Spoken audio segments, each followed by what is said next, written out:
ভাব, একটা অনুচ্ছেদ রচনা করলেন। বাবু কিয়ামিন নবী সাল্লাল্লাহু আলাইহি ওয়াসাল্লাম বিল লাইলি ফি রমাদান ওয়া গায়রা। আল্লাহর নবী রমজান এবং গায়রা রমজান, রমজান এবং রমজান সারা তিনি রাতের সালাত কিভাবে আদায় করেছেন অথবা রাতের সালাত কেমন ছিল এই সম্পর্কে একটা ভাব কি করেছেন, অনুচ্ছেদ রচনা করেছেন। কে? ইমামে বুখারী রাহিমাহুল্লাহ। এই ব্যাপারে আয়েশা সিদ্দিকা রাদিয়াল্লাহু তাআলা আনহাকে জিজ্ঞেস করা হলো যে আল্লাহর নবী রমজান এবং গায়রা রমজান, রমজান এবং রমজানের বাহিরে, গায়র মানে কি?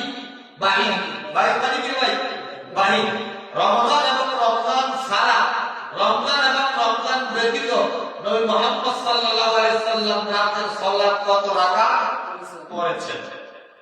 আয়েশা সিদ্দিকা রাদিয়াল্লাহু তাআলা আনহা বললেন, আল্লাহর নবী রমজান এবং রমজানের বাহিরে 11 রাকাতের বেশি তিনি রাতের সালাত